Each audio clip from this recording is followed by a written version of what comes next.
You're now listening to the Something Good Podcast Network. Please press any key to continue.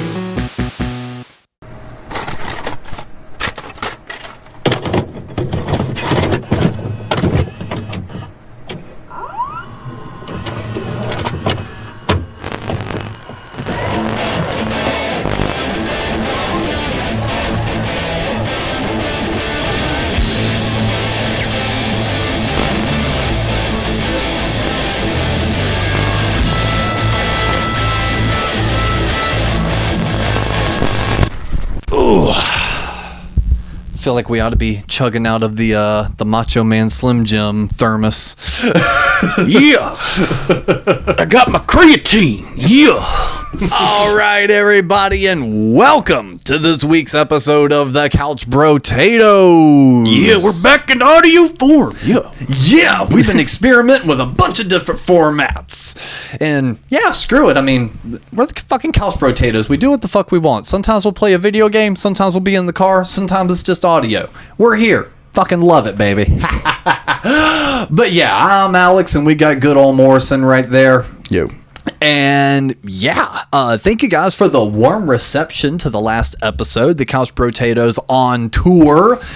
That's a really fun series to make, and once some positive things are starting to happen in your boy's life. So when I actually start getting a little bit of that pocket change, yeah, there's been a couple items on these little retro hunts I've been keeping an eye on, yeah, which means when I do get that money, we're gonna be going back to a few of those places, and I'm gonna be getting some shit that I've been wanting to get for a really long fucking time. So there will be another on tour part 2 where your boy's finally gonna be dropping some dime.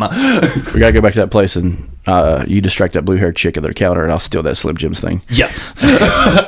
Not for sale, my ass. But when I do finally get a couple bucks, I want to go back to Red Genesis, because he had so many little things I wanted to pick over. Plus, he's the only other place that has a Macho Man item in person. Yeah. Because that's the thing. I started doing some eBay searches, and oh yeah, Macho Man shit is in abundance. They were not shy with slapping his face on some merchandise. Yeah.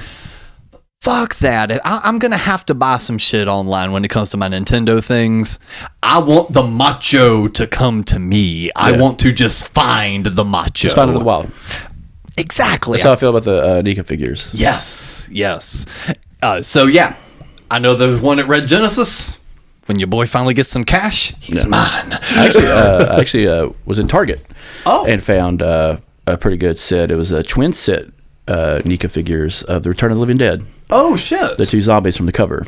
Okay, well that's a rare thing, because usually Target is really fast to sell out of those bitches. Yeah, Hammer suggested Target, so me and Christy Phillips went out there, and I racked in a couple things. Got that, I forget another one I saw. It was like a John Bon Jovi one. Yeah, which I thought was pretty funny. Hell yeah.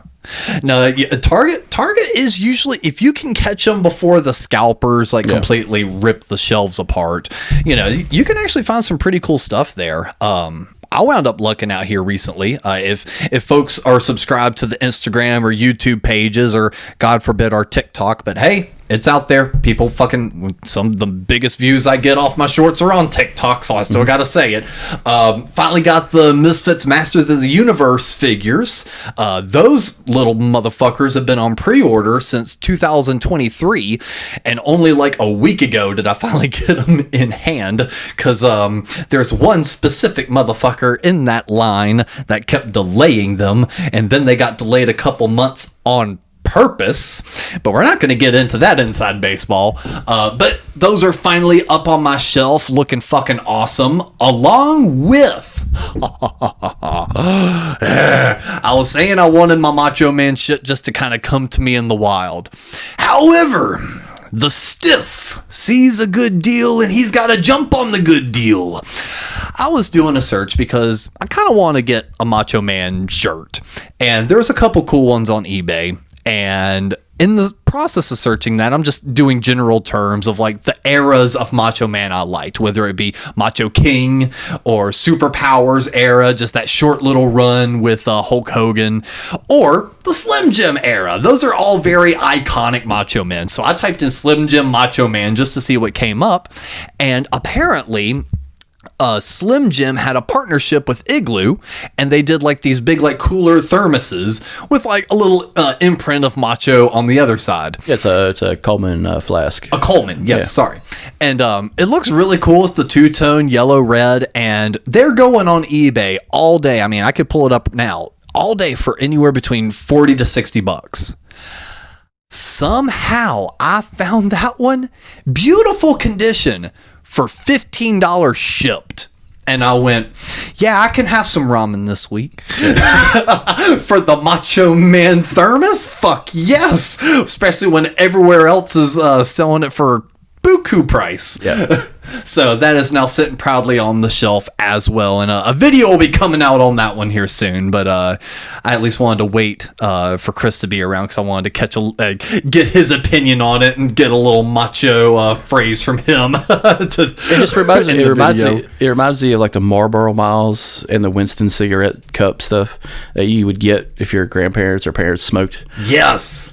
And one of my favorite duffel bags right now, because the smoke shop I've been working at, we have the big 420 festival every year. And during the festival, of course, we have like a bunch of vendors, and they're selling, their baked goods and their arts and crafts. But of course, vendors just show up to sell their junk as well. And one of our regulars, he had a booth out there, and sure enough, he had a Salem duffel bag. That's fucking awesome. $10.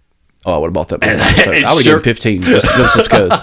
And sure enough, I've opened up my wallet. I'm like, $10, my man. Here you go. Bam. So that's been like my new travel bag for like having to go like get stuff. And it doesn't look like the traditional Salem logo, which is the reason why I was confused at first. It was like the old retro logo. Well, it looked like a one-off logo, like just for this line. Like it was almost like a logo for the line of like, reward products.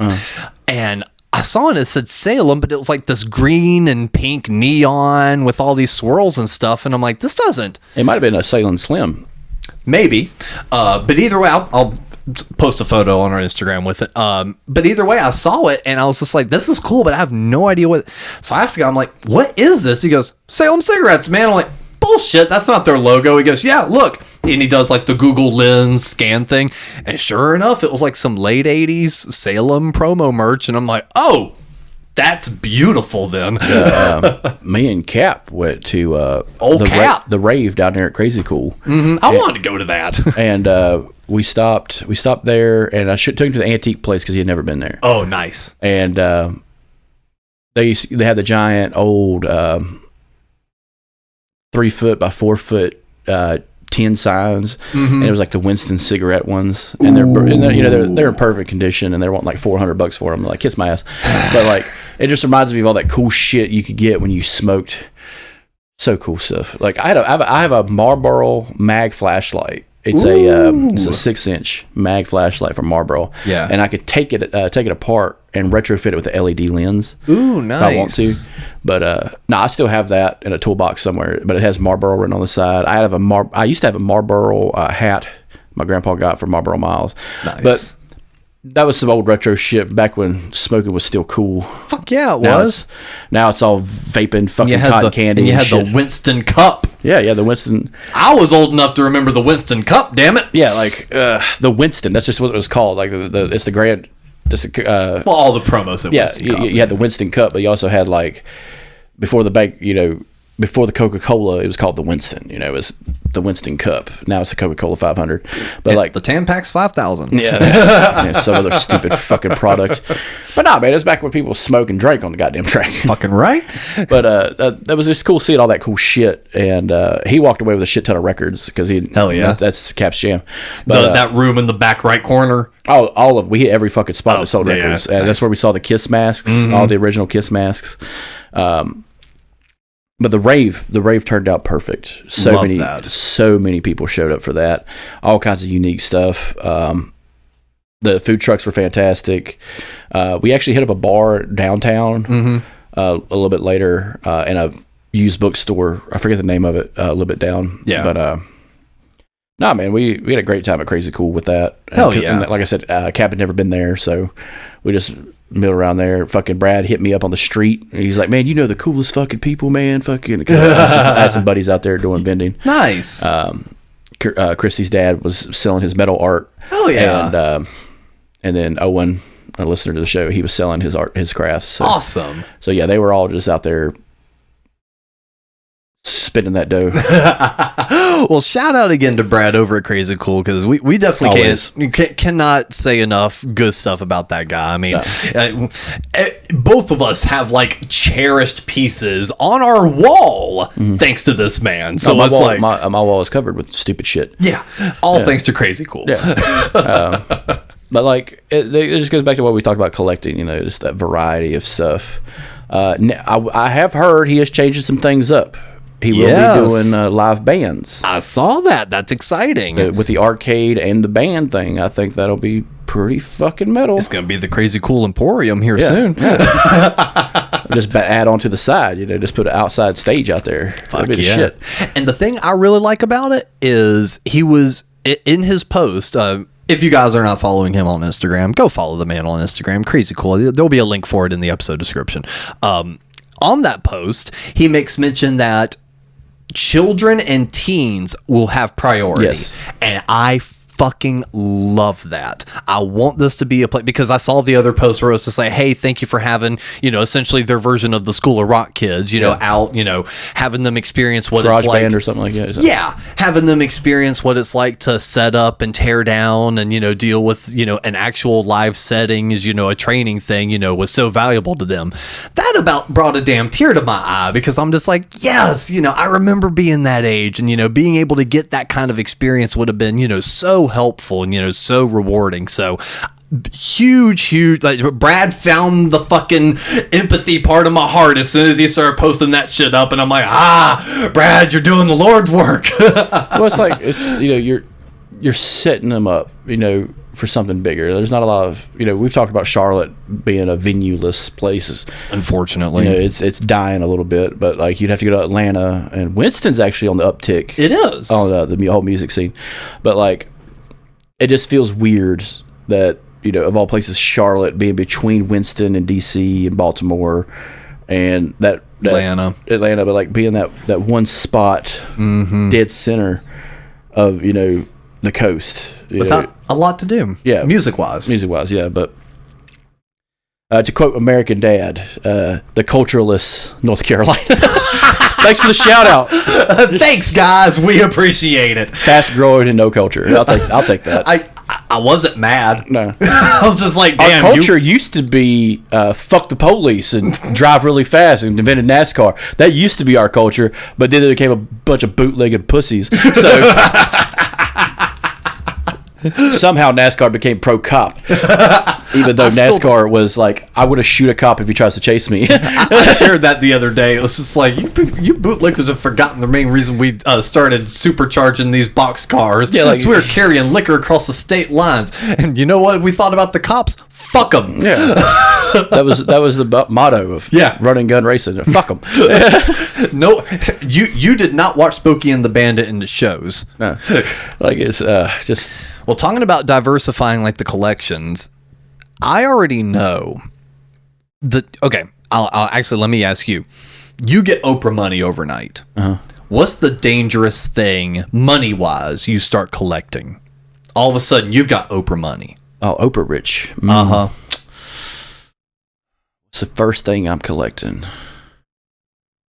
That's kind of hard to say, man. I already know mine, and it's a bad collection to have. I'll probably collect, like, I'd probably buy a warehouse and just buy, like, life-size horror figures. Ooh, hell yeah! But, like, actual, like, life-size, and make it like a walk-through place. Museum. Well, not a museum, but like a music venue. Yeah. But I make it a music venue and just make it a horror-themed music venue. I already know that I have the bug to collect neon signs. Those are cool, and they're fucking expensive. Fuck yeah, they are. Like, I saw it's on the smaller end, but it was a Miller High Life sign. Yeah, I'm not a beer drinker. Yeah, But Miller High Life's got a cool fucking logo. So I was like, man, that'd be pretty cool to have in the house, you know, above the bed, Fucking $350 for a small one. And I mean a small one.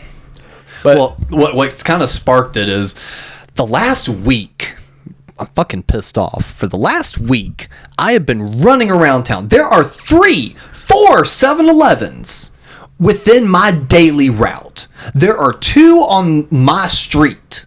There is one 2 blocks from my work, and there's another one a few blocks up from the transit center. I have visited all 4 of these locations for the last 2 weeks, and none of them apparently are participating in the fucking Green Day Punk Bunny Slurpee thing.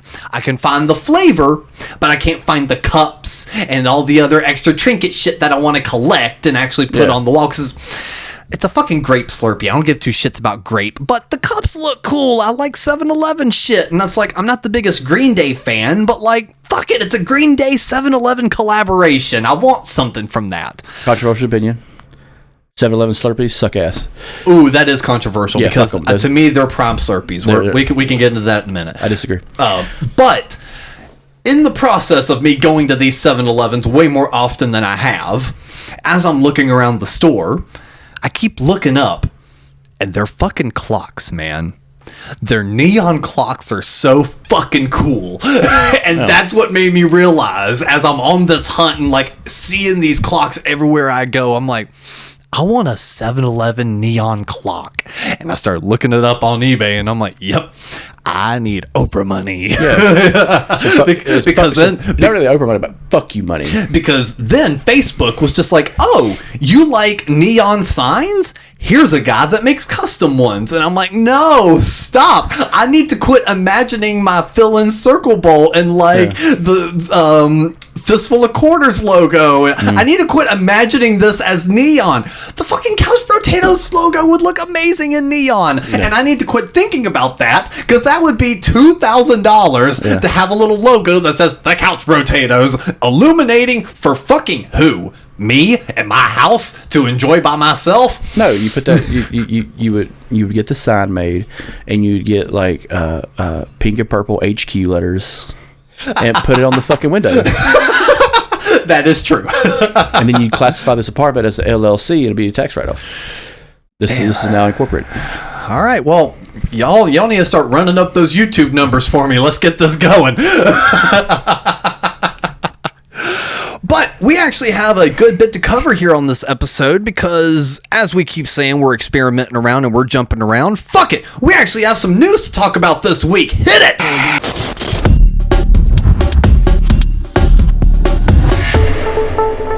That's right. First off the chain, a brand new GTA trailer. Fantastic. Man. If you've ever played the old games, there's a lot of references to the old games, especially Ammunition. I nerded out when I heard them being like, "Yo, Vice City." I'm like, "Hey, they said the thing." Yeah, but like it's set in Vice City. We learned it from the first trailer, but like this is going to be Florida the game. Okay, but they're bringing back characters like the guy who owns the Ammunition from the original game 3. They're bringing him back. They're bringing so many characters that are new. It just looks so good. I actually originally watched the first trailer not long ago to show it to a friend of mine. And I'm like, look at this. And then we watched the San Andreas trailer. I'm like, look how far they've came. Yeah. With 3 gens consoles, PlayStation 2 to PlayStation 5. Look how far they've come. And, look at our boys. Yeah. And it just goes into gaming in situ. But like, gaming is so advanced now. Like, you're practically playing a movie. Yeah. An extended movie. And that was the great thing about the last trailer, is if you look at the description, it says that trailer was an exact mix of gameplay and cutscenes on a native PS5. Yeah. Oh my God, that's not pre-rendered shit. Yeah, holy fuck. Well, they did the same with the Red Dead 2 game when they first they showed it. When they first did the trailer for it was all cutscenes, and then they did the gameplay, and the gameplay looks just as good as cutscenes. Yeah. So we are at that echelon of what's next in gaming, and I think we're gonna come across this weird uncanny valley, because you could always do better. There's always room for improvement. But we are so close to a point where it's just like, it's going to get uncomfortable playing video games.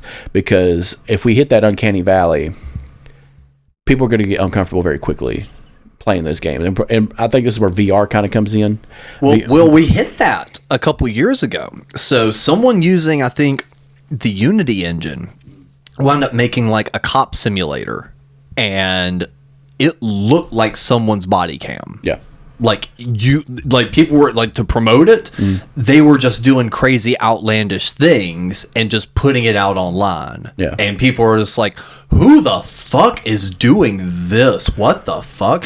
But no, it was just actual gameplay. And he never released the full game, but he did like a hour-long gameplay of it. And he's just like, this is the capabilities of your machines. He did it to prove a point, which is developers need to do the Pixar thing, which was Pixar started getting amazing with their graphics. Look at that water in Finding Nemo. Look at the hair in The Incredibles. We need to dumb that down a little bit. It's making people uncomfortable. We need to stick with a stylized CG. And I'm really hoping that game developers in the back rooms saw that little experiment and went, okay, yeah, as good as we make things, we still need it a little stylized. That way folks don't disconnect and start feeling a little weird with this. Yeah, you don't want it too real. Yeah, then it feels like there's a reason, it's an escape. Yeah. Like, I don't want to play GTA and have to pay taxes. You know what I'm saying? Like, that's the DLC. Well, it looks like you're going to still pay $80 to $100 to play it anyway. In a way, I do understand the $80 markup because of what the game is capable of doing. Yeah. Now, here's the problem I have, and this is mainly at Nintendo, not anybody else. Switch 2 does eventually come out, and we're paying $70 to $80 per cartridge key, because that's what they are. They're cartridge keys. The Switch 1 games need to drastically drop in value, because what Nintendo has done has inflated the price of their games to a point where if you're a fan, even if you're not a fan, but if you just want to buy the games, you can't afford to do it because they're still at day one, first day prices. Yep. Mario Kart is still selling at $60. Granted, if you have the Nintendo package, you get constant DLCs and maps, and eventually that'll end. Yeah. And I imagine it'll end soon with the Switch 2. Well, so it already has ended, and this is where Nintendo kind of screws you. That current Mario game, or Mario Kart game, it's worth the $60 only if you get the expansion pack with it. Because the expansion pack literally doubles your courses. Yeah. So you start out with, I think, 10 or 12 cups. It doubles all those cups. So it's like you get a huge wealth of additional content, but it's behind that paywall that you have to have the Nintendo Online subscription. And I will say, the Nintendo Online subscription, it's perfect. It's great because you're getting all the retro stuff. Now, granted, some of their best games aren't Nintendo games, like Chrono Trigger, which is divisive a lot of Nintendo fans because Square made it, right? Not Nintendo, and it was their top selling game for Super Nintendo. And the fact that it's not on the package system pisses a lot of people off. And it goes to the whole thing of piracy and all that, but emulation. But anyway, I love that word. I love it. But with PlayStation and Xbox, what we saw is once that next gen came out, every game beforehand, even top tier games dropped by 35 to 40% in price. Yep. I have an Xbox One, not an Xbox Series X. Yeah. So I have the one before the Series X. All those games were like $9. Yep. But unfortunately, Nintendo does not play by those rules, because I can just think back to after the Switch came out, even a year or two in, all they did was discontinue the Wii U games. Yeah. They never got discounted. It was the secondhand stores and the game shops that were discounting them. Target just sent them the fuck back. Yeah, and that's another. It goes to the same way that movies are made. We're gonna make a fucking 3-hour film. Yeah. Cut it and not even edit it, and then throw it in the trash for tax purposes. So video games are going down that same path, and just let me. This is what pissed off people about GameStop. when they were throwing all that shit away, all those games away, and it was creating a market crash, and they're manipulating the market. Like right now, you have this Mario sign. Yeah, that was in the trash. Yep. At some point. Yep. That flag at Red Genesis with all the consoles on it up to the GameCube, because that's what I'd be eyeing. Yeah. Was probably thrown the fuck away, you know. And granted, you know, it's display shit. You know, if you work in retail, you throw your display shelf all the time. Yeah. But eventually, there are fans of products who are like, yeah, I kind of want that. Like, I want that Daily Bugle comic box, you know. But you know how many of those, probably a million of those things got thrown the fuck away. But it goes into this weird aspect. I've only met a handful of people who've worked in the industry of retail who are older, who do not throw shit away. Yeah. They're hoarders. But I worked for a guy who had like 4 different M&M guys in his house, in his attic. But he kept every stylized thing that was given to him. Like, you work at a smoke shop, so there are stylized signs and stuff like Swisher Sweet signs or something. That'd be cool to have, because my dad smoked Swisher Sweets. Or Black and Milds, you know, just something older. You know, old smoke shops carried the Winstons and the Marlboros. In the smoke shop world, it's the raw stuff, the raw signs, the raw posters, anything raw. People are like hardcore wanting to get their hands on. So no, that 100% plays. But that goes back to collecting, you know. For someone like me, who grew up like in a video store, movie posters was my thing. So I collect movie posters. I would love to have the original Heavy Metal 2000 poster. Yeah. I could buy it. Yeah. But I'd like to find it in the wild. Of course. Because I'd like to find one that's a little bit ripped, a little bit fucked up, that's probably hung up in a video store. Right. Because that was one thing me and my buddy did, was hang posters up in the video store. And with box art and everything. This is during the time to switch over to DVDs. Yeah. But I remember hanging up that poster. I'm just like, that looks pretty fucking sweet. If anybody's ever seen the Heavy Metal 2000 poster, it's pretty fucking sweet. You need to get you a now showing light box with the little blinking lights around it. Yeah. Well, one goal I have, and I still have it, I just don't jump on it, is to build an arcade machine. Yes. With a marquee on it. Yes. And you know what? It's super simple to fucking do. I'm just too lazy to go buy the wood to cut it, and I'm just like, I have nowhere to put it. That is the most god awful thing about it all. I have so many bookcases full of stupid shit that I've collected. Mainly books. Yeah, because you know I just read all the time. Yeah, but like, God, I wish I was illiterate so I could just buy stupid shit. I wish I was the one thing I hated, the illiterate. Yeah, that's my problem, is I can never fully decide if I want to hang up posters or show off things. Yeah. Because that's my major problem. It's like, I made kind of like a poster wall that's kind of like behind me that folks see like in my YouTube videos. That's my poster wall, but then like, I decided the other wall was going to be like a little bit more memorabilia, and then I tried to mix it some, and then I can't ever fully, but then because of that, I have boxes of shit in the closet that I've just had to like cycle out that I'd love to get displayed again. I've got cool shit. It's so many hidden places. I need more places to display it all. So what we call that is a first world problem. It is. And the worst part about it, none of this shit is actually worth money, except for some of the Nintendo stuff. Like that top shelf of Nintendo products, if I pushed it, I could probably get $700 for that top shelf alone. So it's like, you know, yes, there are some things of value, but like, that's why they're on a shelf, not in my closet. Well, it's just like I think about like the Star Wars Episode 1 figures I have. Yeah. And I think about like your, you know, Masters of the Universe Misfits stuff, or the Nika figures. Yeah. I'm like, for our generations, those are literally Hummels. Yeah, they are. We're collecting Hummels. Or like the little Super 7 little 5-inch figures of all the little rock stars. Pops, Funko Pops. Yeah, they're Hummels. little Hummels. I will never millennial Hummels. I would never dog an old woman carrying Hummels Because at least you can put those in a sock and beat the fuck out of somebody with them.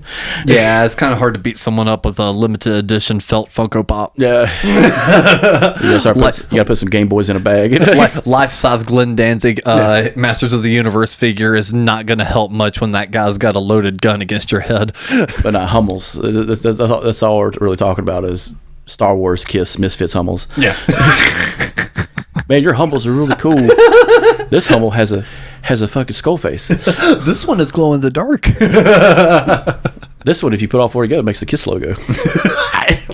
What's fucked up is I do have one of those. Yeah, you got all of them. Yeah. And they're still in box. Hummels didn't come in boxes. As they're supposed to be. Hummels didn't come in fucking packaging. They came in boxes wrapped in old newspaper.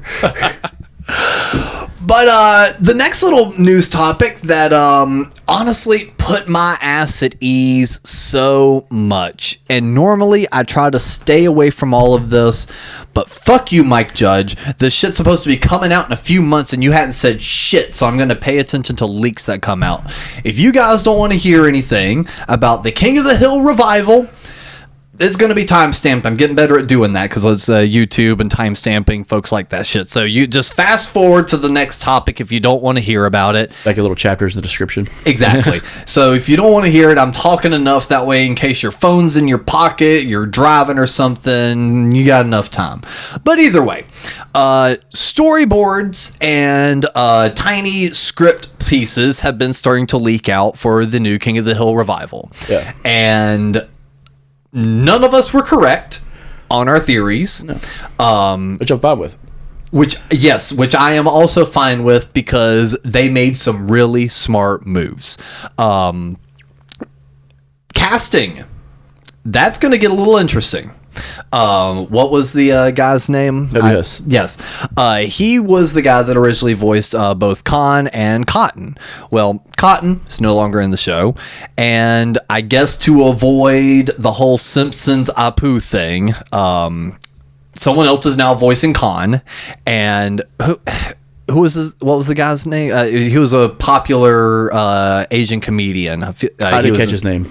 Yeah, so I had it pulled up and my computer fucking went to sleep.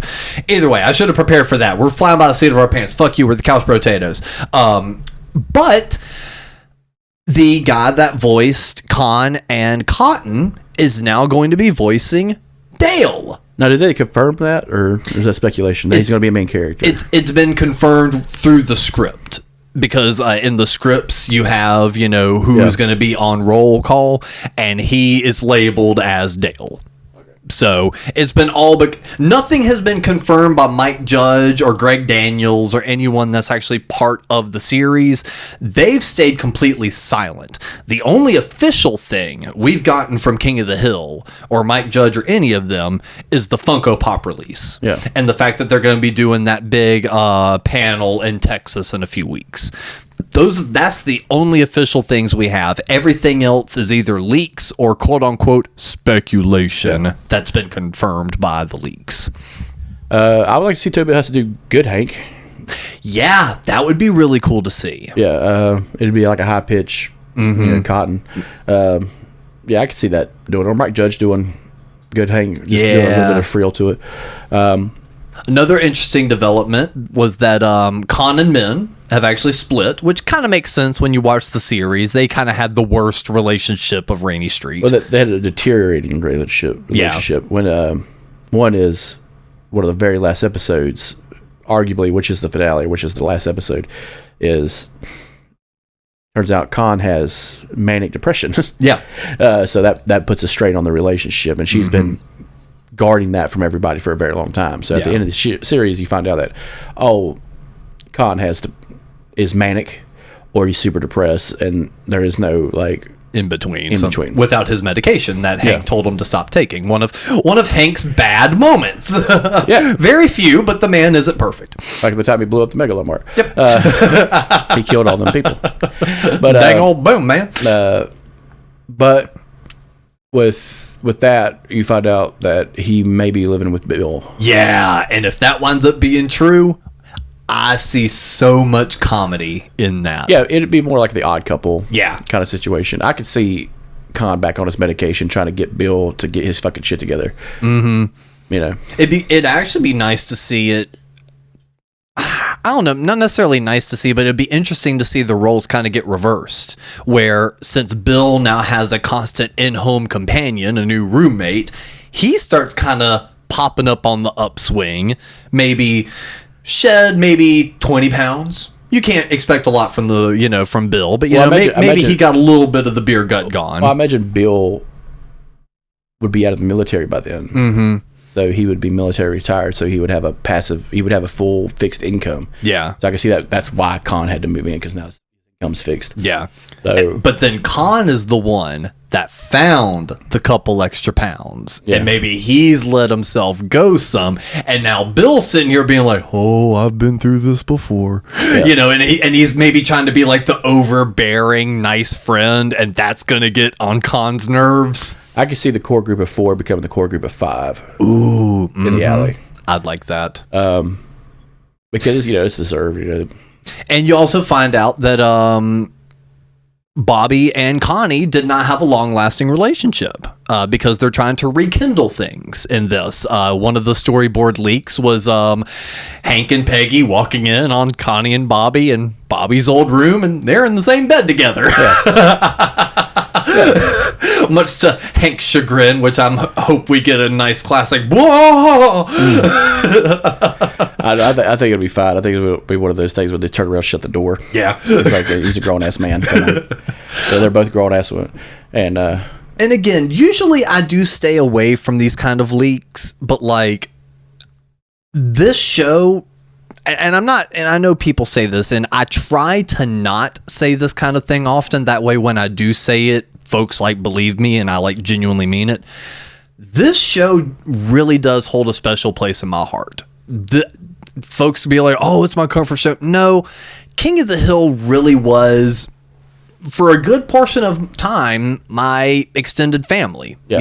I didn't have a lot of really close friends growing up, and I could see a little of myself in Bobby and a little bit of myself in, some other characters, and so many of them were funny, and that kind of reminds me of Mom's Friend and this, that, and the other. It was the ultimate feel-good comfort show that left on such a good note that so many things from my childhood kind of got fucked up along the way.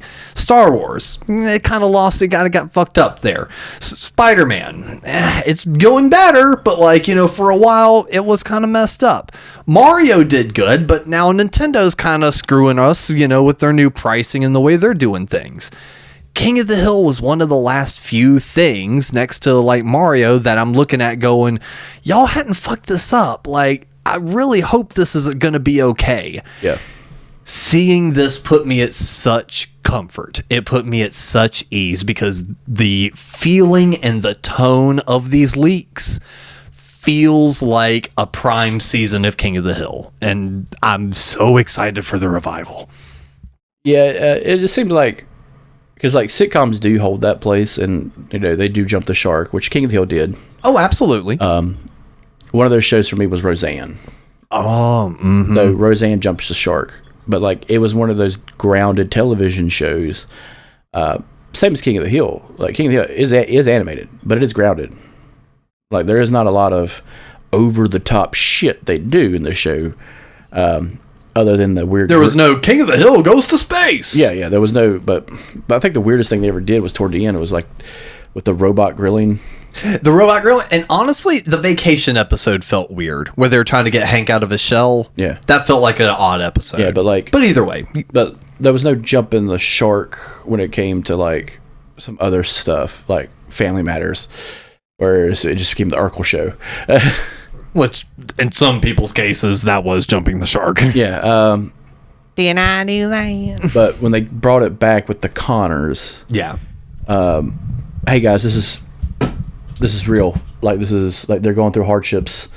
Those child characters grew up to be adults who had problems, and this is what it's about. So I can see King of the Hill doing that same thing. Because as much as we love movies, and when the credits roll, the end. That's the end. Yeah. There is no continuation of the story. This is finite. Mm-hmm. But with sitcoms, you can go further. You can, hey, what are the kids doing? Yeah. You know, how did this character die? You know, because like go back to Roseanne, one of the original endings she wrote was the dad died of a heart attack. Yep. That was going to be the original ending. And like the girls swapped. Like they originally going with the different boyfriends. Like they, you know, but she wrote it differently. And she regretted that. Yeah. And, you know, I imagine Mike Judge did the same thing. Okay, I went down this path with Beavis and Butthead. I did this with, you know, King of the Hill. Yeah. But I've also done this with other shows. I did. Like, could I've done Office Space differently? Could I've done, you know, Idiocracy differently? You know. And with the way he's handled Beavis and Butthead for those past 2 seasons and that movie, I have to say he's back on a roll, because he Mike Judge did have a little string of not so great hits because he had a couple failed Fox shows. You know, he had Silicon Valley, but like, you know, when it came to his animated stuff, he had a couple, you know, failure to launches. But even Beavis and Butthead had a failure to launch. They had that short MTV season reboot that was like 6 episodes and then got canceled midway through. This one is finding that success. He's got that right balance of the humor, heart. He didn't change it up any, and I feel confident with the King of the Hill revival now. Like, I used to feel anxious excitement. I have like counting down the days excitement now. Well, this kind of goes into like the good and bad of the internet. Yeah. Because now we have fans who are just writing whole fucking stories of fan fiction, you know. I mean, I still like my fan fiction. I still think it would have been interesting that Bobby gets a call one day. We don't hear who's on the other end. And Connie's like, yo, who was that? And he's just like, it was Gracie. So-and-so happened with, you know, Luann and, you know, Lucky. And she needs to come stay with us for a bit. And now we get the new version of King of the Hill with Hank as Bobby and Lou, and, you know, so on and so forth. He's trying to understand young Gracie, the new, you know, weird millennial Gen Alpha kid. But then, in the midst of all that, calls his dad.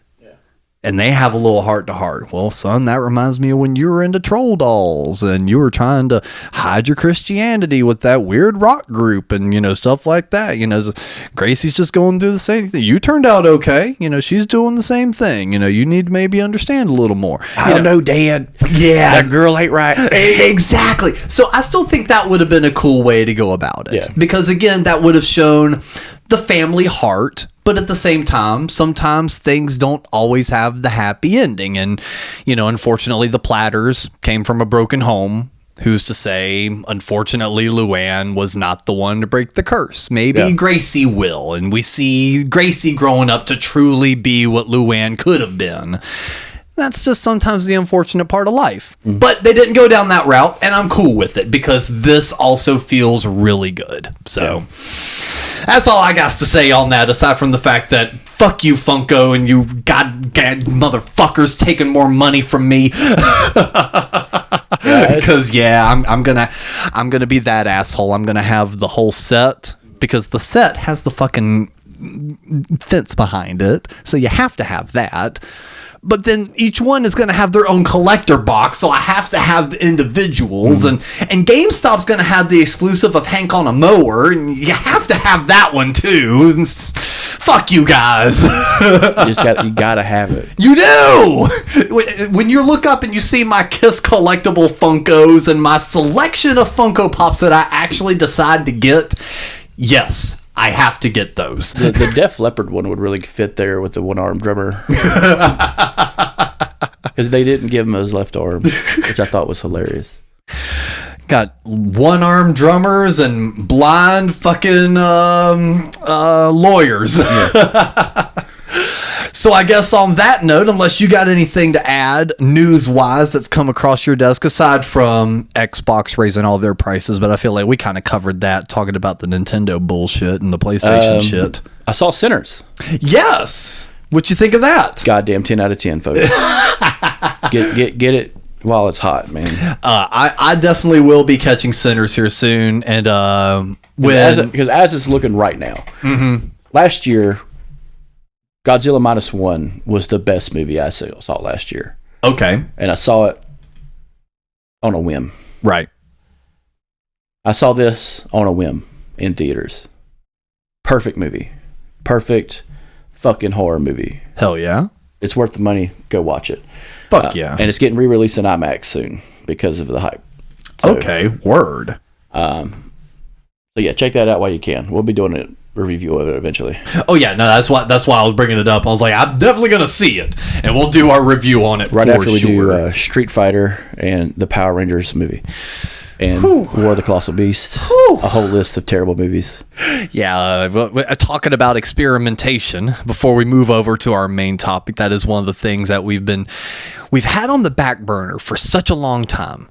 Every couple months, one of the two of us bring up the idea of doing bad movie watch-alongs, either within the Discord or to record and then chop down. And finally, your boys finally figured out his technology, and he's gotten his recording set up proper, and now we can start watching bad movies, and instead of just releasing a regular ass audio commentary, I can actually chop it up to the actual interesting bits and post it up on YouTube and do it like the fucking big boys and the actual podcasters and reviewers like fucking Weekly Planet will do. So that is something that we definitely want to do here soon, because Chris has a laptop slam full of bad movies that I have not seen. They're so bad. We'll have to think of a series side name for that one, because if we're doing if our road videos are Couch Potatoes on tour, we'll have to think of something like Chris's Bad Movie Emporium or something like that. Not the Couch Potatoes matinee. But let's go ahead and move on over to our main topic.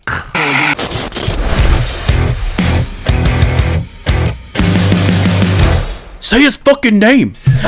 Say it. Daredevil Born Again. Holy shit. Generalized opinion of this. This is side by side with Penguin. Yes, perfect. With fucking amazing episodes. Soundtrack, perfect. Yes. Visual effects, perfect. And all this, it's a lot better than the original. Yes. But I will say this, for all those guys who are worried about Disney being a bunch of pussies about doing some shit, they told you to go fuck yourself. That's what exactly they did. Yes. I will crush a man's skull right next to the Snow White icon. I don't give a fuck. If you listen to our Penguin episode, you know the way we're going to roll this. We're going to kind of generally talk about the series as a whole, but I do have the episode breakdowns just in case we need those. But yeah, holy fuck. For a minute, I didn't know if I was watching The Boys or if I was watching Daredevil. So what I really loved is the first, the opening episode, the Heaven's Half Hour. Yes. Or Heaven's Half Hour. That's what it is, yeah. Yeah. We are continuing on from what Netflix did and Marvel did. That's perfect. We have characters that are grounded. We have backstories if you want to watch it. Or you could just start watching this. It's perfect. And that's exactly what I did. So a little bit, not to interrupt you, but a little bit of preface. The only Daredevil I have consumed before watching Born Again was I've seen a good handful of clips of the Ben Affleck movie. I've seen clips of the original Daredevil and Punisher series. Outside of that, episodes of the Amazing Spider-Man animated show that Daredevil was a part of, and She-Hulk. That's it. Yeah. That is all the Daredevil I have consumed in my entire lifetime. That's all you need. And I did not feel like I was missing anything before watching this show. Daredevil, much like Batman, is a very simple character. He's a guy who decides to fight crime dressed up and a personification of justice. That's it. Yep. You know who Bruce Wayne is. You know who Matt Murdock is. It's like Peter Parker. It's like you could watch any of the Spider-Man movies and not watch the ones before it and still watch, it's still a fucking Spider-Man movie. Yeah, by the end of the movie, you can connect the dots on some stuff that may have been confusing. Yeah, he's a Spider Man. Yeah. He kills. He will kill again. This person does know who he is. Oh, this person does. Okay, whatever. Yeah, we're good. We're golden. actually watched Spider-Man 3 not long ago, and I went back and I'm just like, he should have killed that fucking landlord. My money! And fucked his daughter. Oh, I know.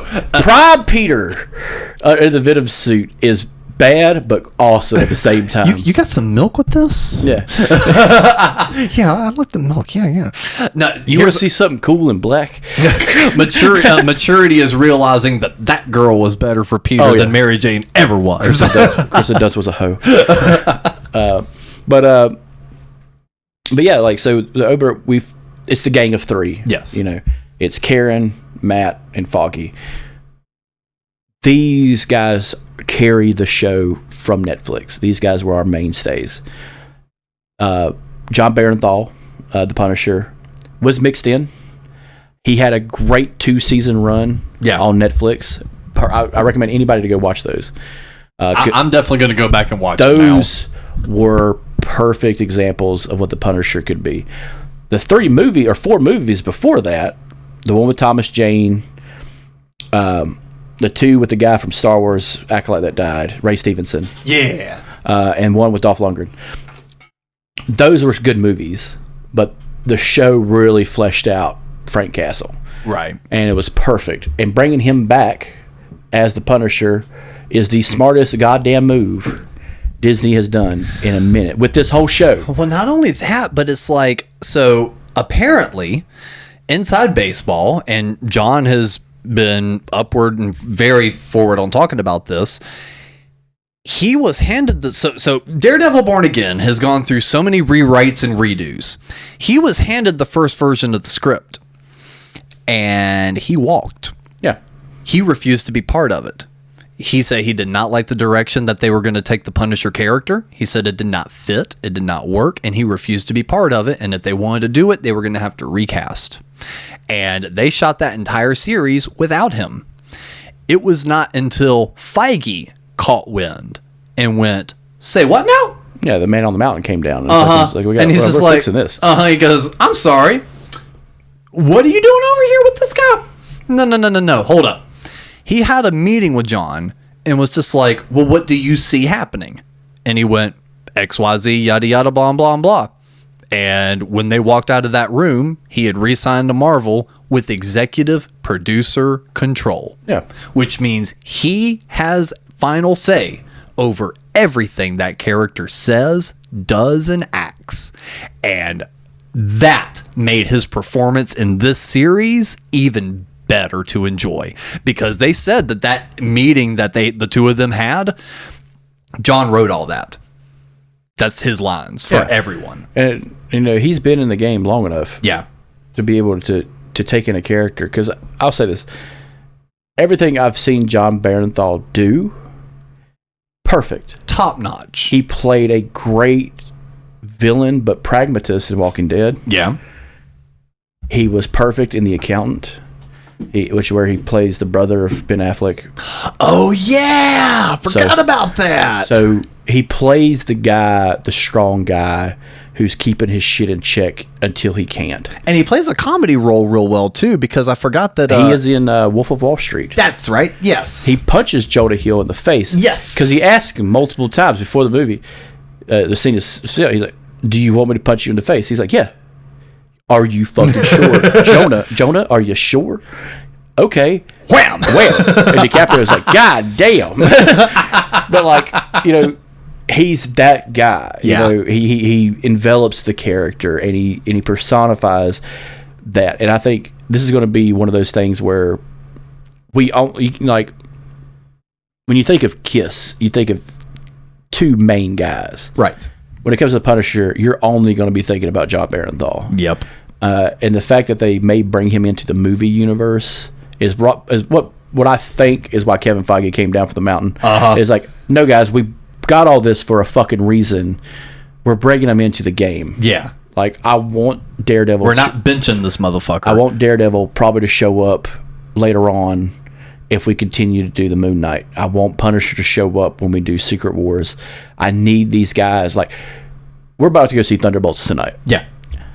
I would love to see U.S. Agent at Fake Captain America go toe-to-toe with Punisher. Oh, yeah. Because in the comics, that was their deal. Yeah, that would be fucking killer, man. Because another thing was, in the comics, Frank Castle only looked up to one guy. Yeah. Captain America. That's it. In every version of Frank Castle, whether it be the Vietnam era Frank Castle or the one now, there's always one guy. Mm-hmm. And it's Captain America, because he's unbreakable. Yep. His morals are unbreakable. Even Baron von Zemo in Winter Soldier, Falcon Winter Soldier, he says that. He's like, oh, he's that 1 in 10,000 motherfucker. Like, yeah, no, he was. I learned something today. Yeah. Everyone else who takes this fucking juice is a piece of shit. He's the only fucking one who's on the up and up. Like, I'll give you that one, but I'm killing all the rest. He gets the card. Yeah. All right. But like, with that being said, I know you haven't seen it, but you've seen clips. Yeah. The Daredevil Punisher back to back is a perfect coin of justice. Yeah. Where the Punisher is. Well, no, I could see that even in this series. Yeah, but like even the Marvel series, the Netflix series. So I'm just going to refer to her as Netflix. Yeah. But that was one of the most hard hitting parts when I watched the original Daredevil show. Right. Was Daredevil goes toe to toe with Frank. Frank gets the drop on him and ties him to a chimney, which is a iconic. Yes, I love that. I've seen that clip. Yeah, but it's also iconic of the comic where he was chained to a fucking chimney and he's getting his shit rocked. And he's like, in one simple line, just like this show, you were one bad day from becoming me. And our first episode is that one bad day. Yep. And you see him slip into that for a second. Going into the first episode, just the first 15, or no, it's a 10-minute run. Yeah. First 10 minutes. Beautifully shot. We are in the bar. Matt is talking up with Karen, a love of his and partner. His best friend is in the middle of an investigation. They are part of a licensed lawyers. They are together. He hears everything. And once Foggy goes outside, there is a bass line that starts, and it's Foggy's heartbeat. As soon as the gun is shot, Foggy goes down, and we start hearing this bass line. People are screaming, people are yelling, and Bullseye, which is probably one of the best Marvel villains ever thought of, was a guy who cannot miss. Yes. Perfect. Goes toe-to-toe with Matt, because Matt has already left the scene before the gunshot. Yeah, because Matt thinks wherever Foggy's heading, that's where he's going to get murdered. So he's trying to rush over there. Trap. Yeah, so he's trying to rush because they have a witness who's worried. That's what it is. He was worried the witness was going to get shot. So Matt was going to intervene. Yes. Now, what we know going into this, Foggy and Karen know who the fuck he is. Yeah. Everyone else does not. He's like, why didn't you tell me? He's like, I didn't want to give you a reason. And the look Matt gives him, he's just like, you bitch. So once Foggy is shot, the bass line starts of the heartbeat. It's racing because he just got shot. Karen's screaming. He's fucking lighting up the bar, which is a cop lawyer bar, Josie's, which is another mainstay from the Netflix series. He rushes in, and we get a unchanged shot of this fight that is perfectly done. Yes. Going through the bar, and innocent people are being killed. And that sets the tone of what Disney is trying to do. Yeah, we rewrote this shit because you guys obviously don't like some of the stuff we put in. Fine. You want us to go down that Darth Vader path we did with Obi-Wan? We'll fucking do it again. Well, he'll kill civilians. He'll kill women and fucking children. I don't give a fuck. Do you want Darth Vader to be scary, motherfucker? This is our Darth Vader. Here we go. And if you watch it, he kills 5 civilians in the bar while he's fighting Daredevil. And Daredevil winces every time he kills a civilian because he's trying to stop the blade from killing someone. Yeah. And he's getting lit up hard with, like, he has, like, I think 15 fucking knives sticking out of him by the end of the fight. Going up the high rise to this 3-story building, up to the very tippy top of the roof.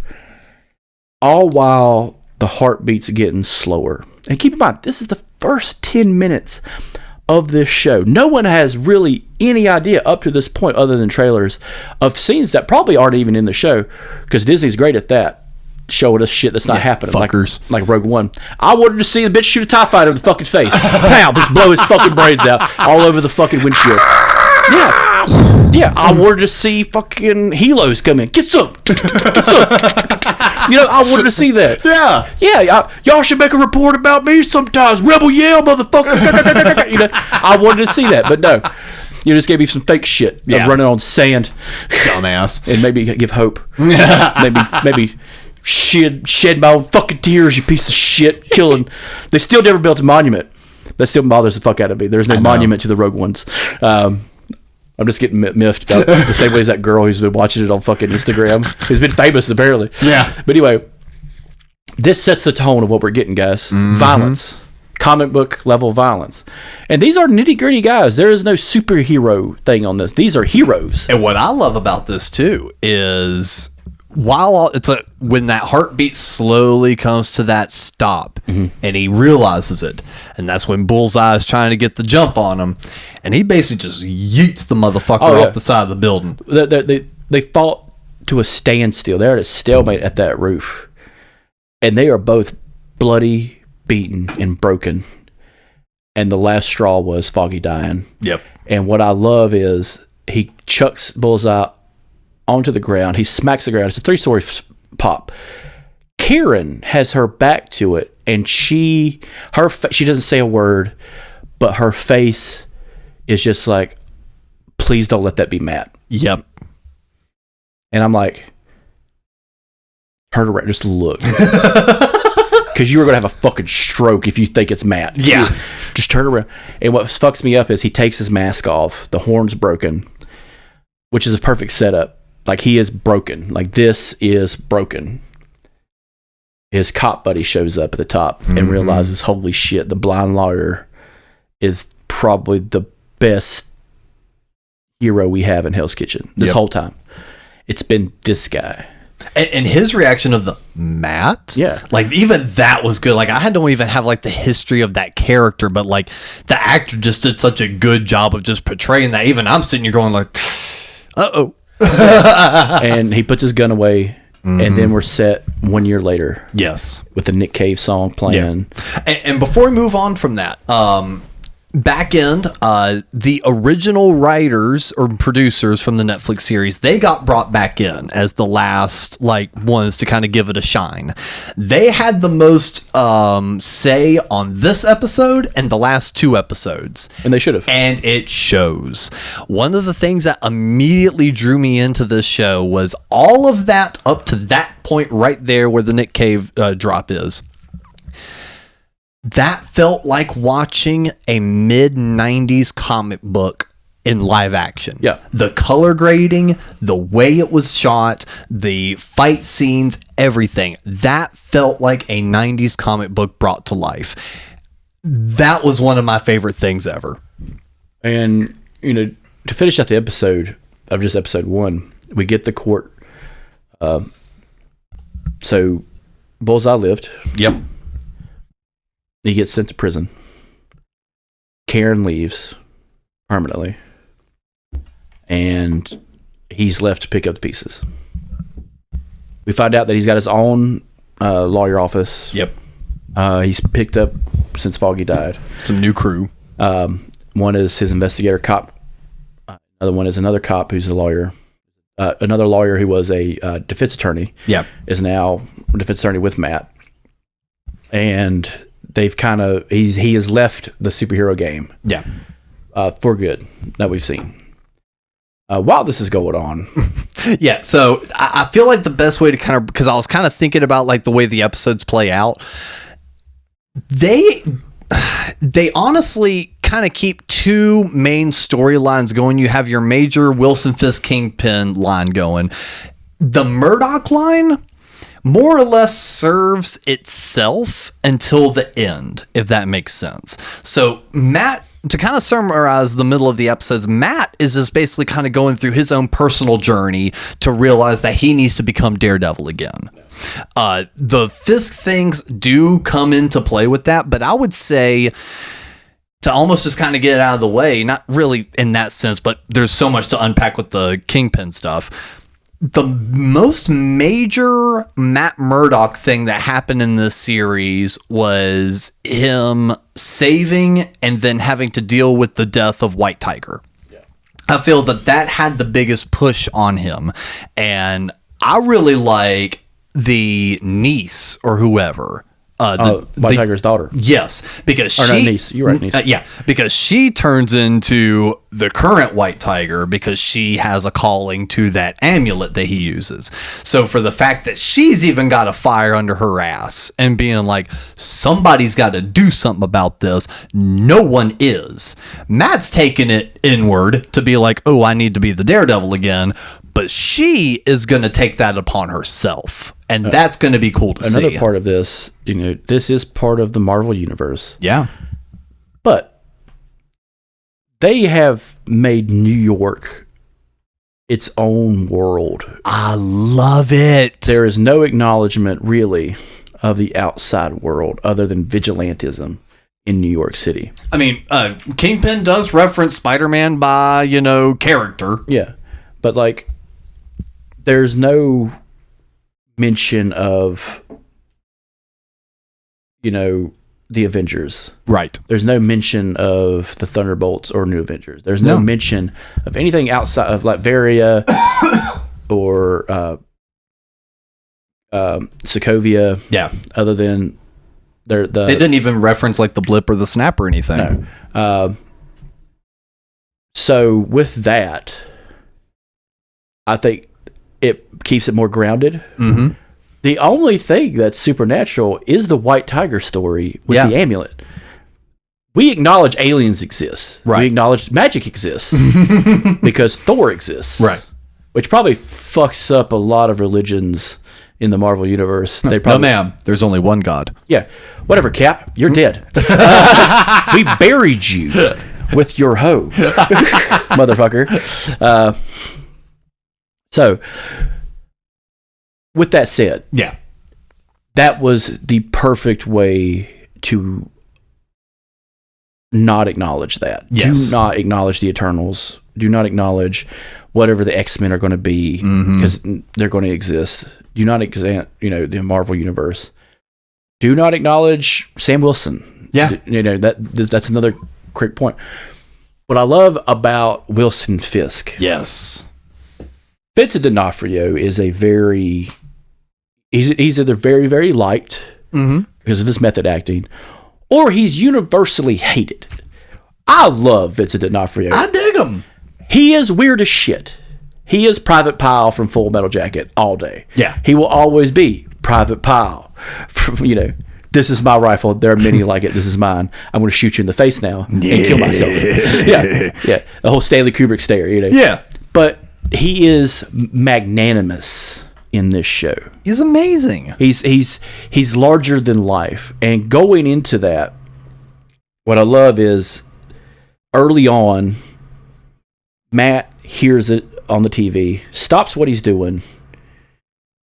I'm going to run for mayor of New York. And he's telling his wife, we need to make everything look on the up and up. Yep. Okay. Because while Fisk has been away healing his eye because Echo shot it. Yeah, in the face. Yes, he shot him in the face. He was away being healed. And Vanessa Fisk has now been running the back end operations. And she's been doing fantastic. Amazing. He comes back and we get the scene that really encapsulates the villain and the hero. He comes out of his office, and just a real quick acknowledgement. He has 3 people with him constantly. One is his hitman, basically, from the old life, who is his advisor.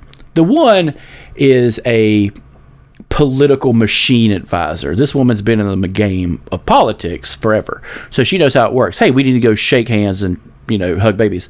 All right, that's your job. And then we get a young guy. As someone who's watched The Sopranos, seeing James Gandolfini's son in this with the same fucking mannerisms as his father from The Sopranos is a cherry on top on this whole goddamn show. Yeah.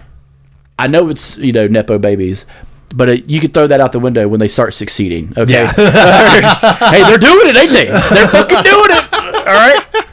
Kurt Russell's son is U.S. agent. Guess what? He's not fucking bad at it. Okay. No. And a completely separate topic. I didn't realize she was already kind of getting into stuff. Beyonce's daughter. Yeah. She's actually an amazing dancer. Like, she just turned like 18 or 19 or something. And like, she was part of like Beyonce's dance crew on her last tour. And she had a solo moment.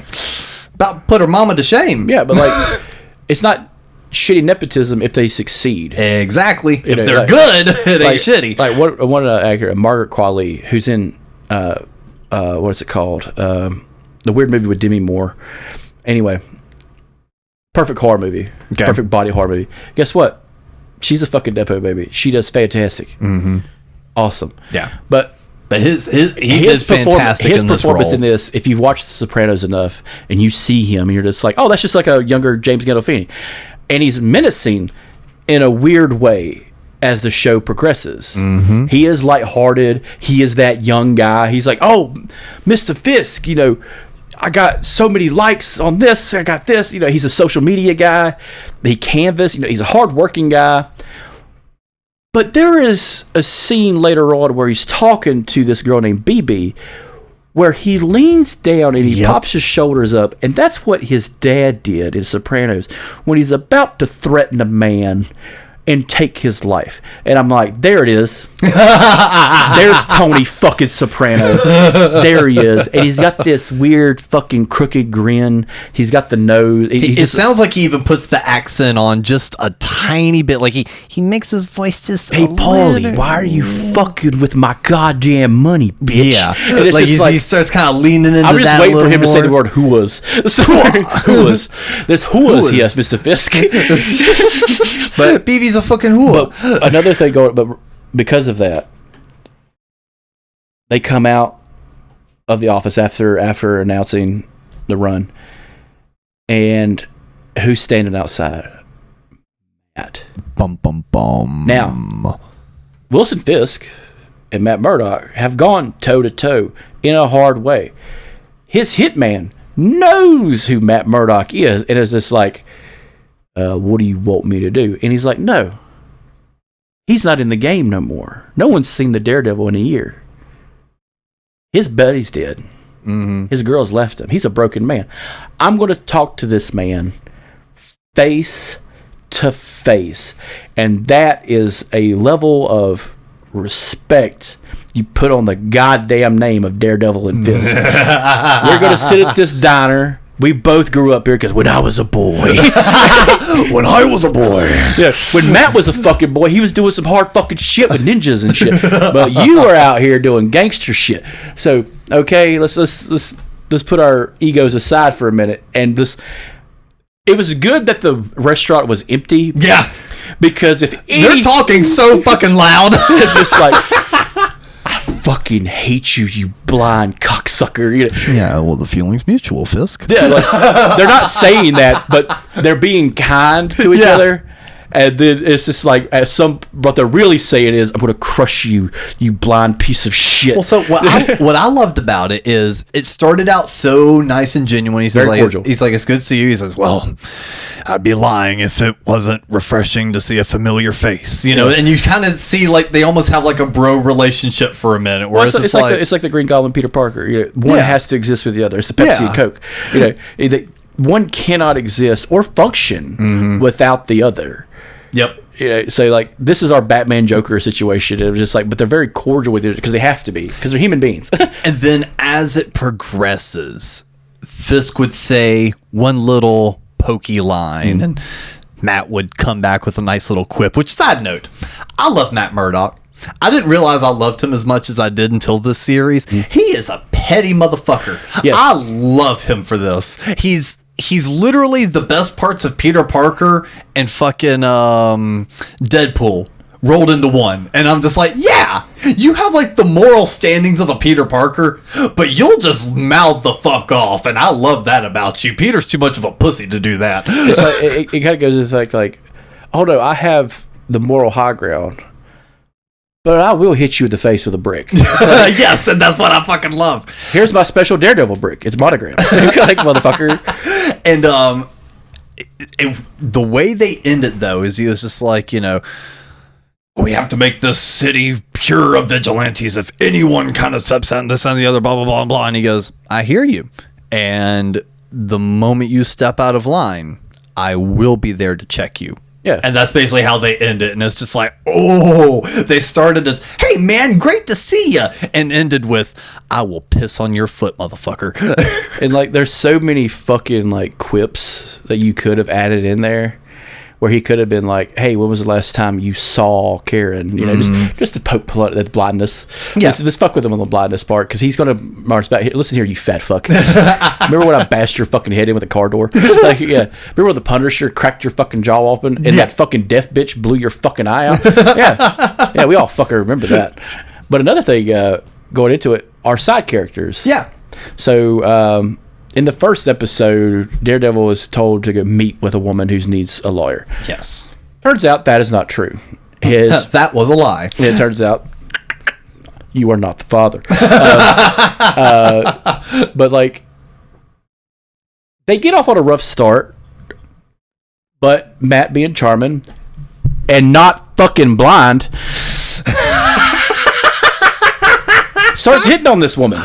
Okay, pause. I have so little gripes with this show.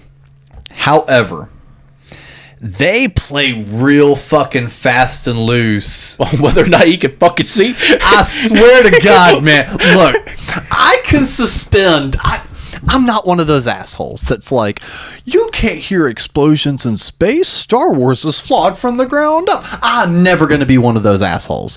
I can suspend my disbelief for a fun little show all day long. Yeah. I wholeheartedly believe in Matt Murdock's echolocation bat radar sense, where he kind of sees like the wire frames and the heat signals of things around him.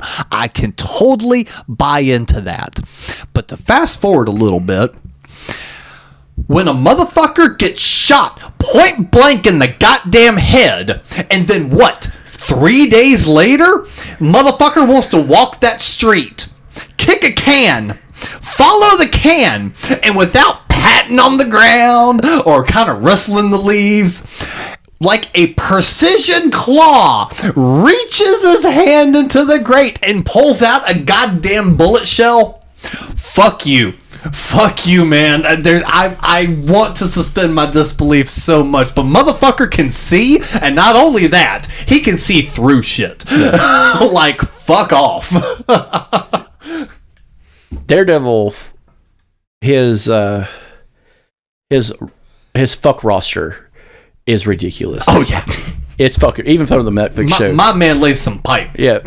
So he hooks up with this therapist woman. And what I like about her is she's very complicated as a character. She has her own set of morals, and she has a moral high ground on a couple things. One is, I saved my fucking self, motherfucker. Like, in a way, yes, you did. You did shoot somebody, which is the best way, because Frank was right. Frank is right all the time, a lot, but she becomes that bridge between the Murdoch story and the Fisk story. Yes. Because she's with Matt, but she now becomes the therapist, the couples therapist for Fisk and Vanessa. So that kind of plays into the scene of like, oh no, I'm part of this game. But because she doesn't know who Matt really is, she's not understanding him because he's not telling her what he was. Well, she shouldn't, because like that would probably scare her the fuck away. Yeah. But it also would have been like, well, because she also has a very strong opinion on vigilantes. Yeah. So he's just like, all right, well, I'm not gonna. I mean, that shit grips. I'm not gonna, ruin this. But like, go back to Matt Murdock and the crew. Mm-hmm. We find out that a couple things have changed in New York since the Netflix series. One is, which is a Punisher storyline, cops idolizing Frank. Yeah. The cops have become a morally corrupt, morally bankrupt group of people. And it's the majority of them. And it's a handful that really are off kilter. What I love is, early on in like episode 2, I believe, No, episode 3. White Tiger had been arrested during the celebration of Wilson Fisk's mayoral run. Yep. He wins because Matt's on a date with old girl, and he stops and he hears everybody celebrating. Yep. She doesn't because she doesn't have super hearing, but like he hears it, and it's just like fuck. Well, the city has fucked itself. Yeah. And he's like, you know what? They get what they pay for. Yep. I love that mentality. You get what you fucking pay for. And that's that shitty kind of like that. That's a pettiness. That's that shit Peter Parker wouldn't say. He'd be like, "Oh, well, the city's going to need me more than ever now." Yeah. Matt's like, "Fuck you! You get what you deserve." And I'm like, "Yeah, I will kill again." Yeah. But we find out that these cops are running amok, and all right, so the main crux of the first half is the story of White Tiger on trial for killing a cop. Yep. Granted, he doesn't know they're cops; they are thugs. And they didn't address themselves as such. And it goes into this weird legality, which is actually kind of happening in real life. It does juxtapose itself in real life. Are off-duty cops still cops? And if so, if they are killed... Are they killed in the line of duty? Yeah. So which is an automatic fucking execution. Yeah. Death sentence. And it goes into like qualified immunity, all this other bullshit. That's another fucking series. That's another rant. A whole other episode. That's a whole other rant in the car by myself, listening to Metallica. Injustice for All. Hitting that Sherm. Yeah, hitting that Sherm.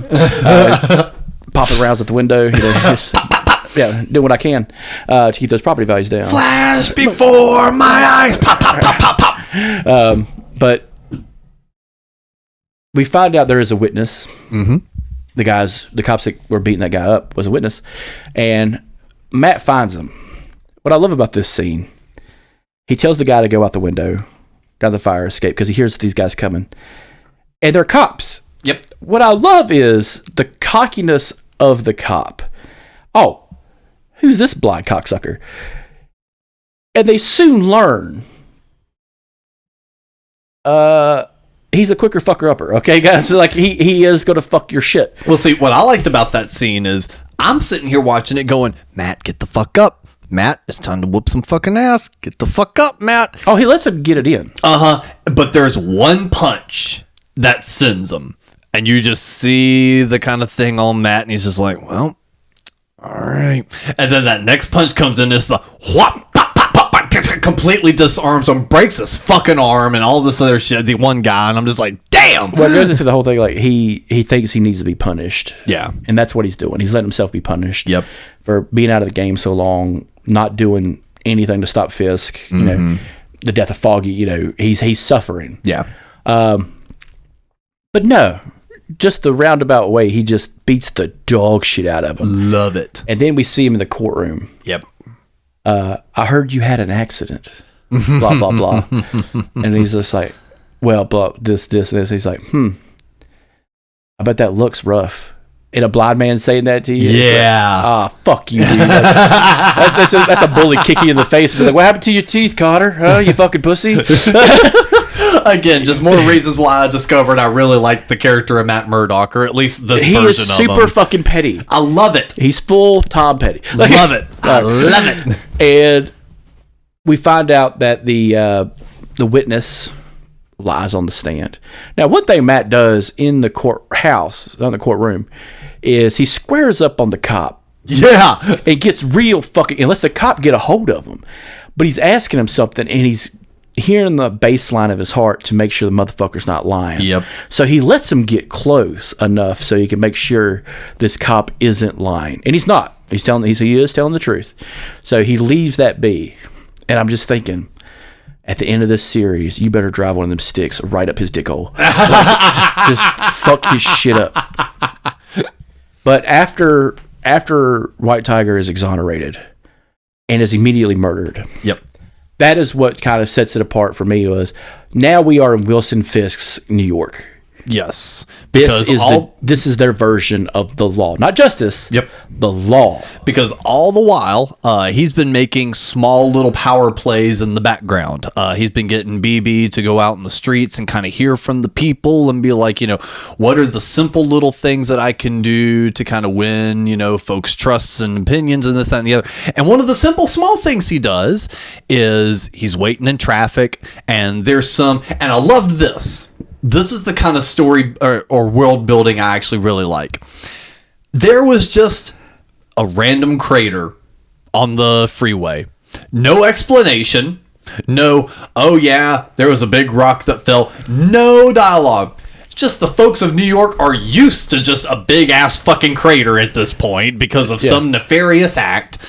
And Fisk just comes out and goes, fuck your yellow tape. I am the yellow tape. Fill the fucking hole. What he's doing is something a populist candidate does, which is override checks and balances to make it look like he's getting shit done. Granted, yeah, he got that done. But that is an example of what he's going to do later on to fuck up the system.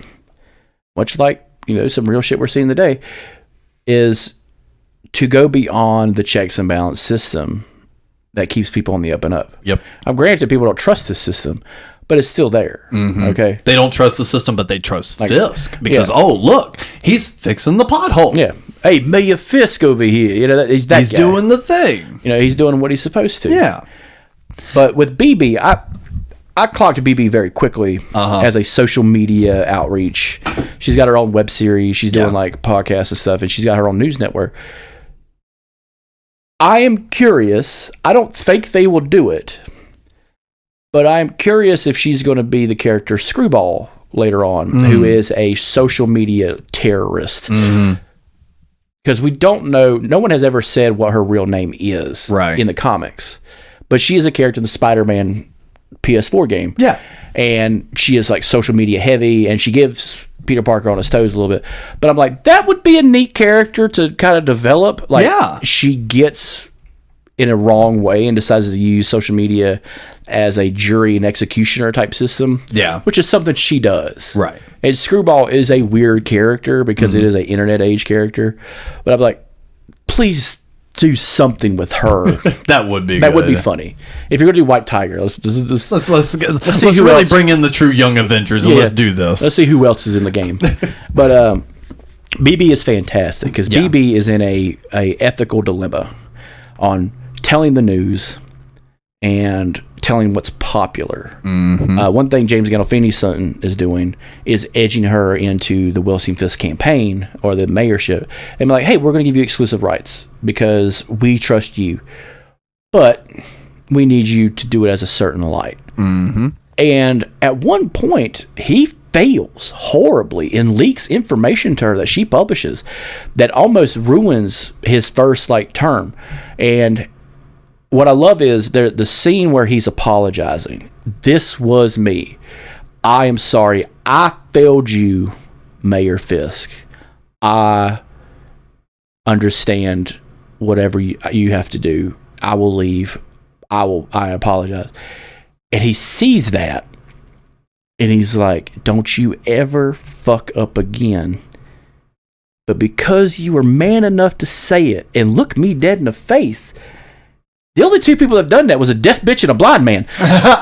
You are a capable killer, motherfucker. I got your name. And the look on that lady's face of are you fucking serious right now? He's getting a pass? I hate her, but I understand her so fucking much. Yeah. Because, she is in the game, and she is now dealing with a criminal, not a politician. Granted, there's not much difference between the two of them, but goddamn, bitch, you are swimming with a fucking T-Rex here. This ain't the fucking great whites of the. No, this is a T-Rex. This is something that's been dead for a long time and now just came back. Resurrection. Yeah. And that just adds to the Wilson Fisk. Now, something you pointed out during our watching is Wilson Fisk is slowly getting bigger. Yes. So that was one of the little things I liked because he was getting bigger and his portions of what he was eating was also getting bigger because the first time we see him eat, he's basically eating an egg white omelet. He's eating an egg white omelet and a single sprout of asparagus. Yes.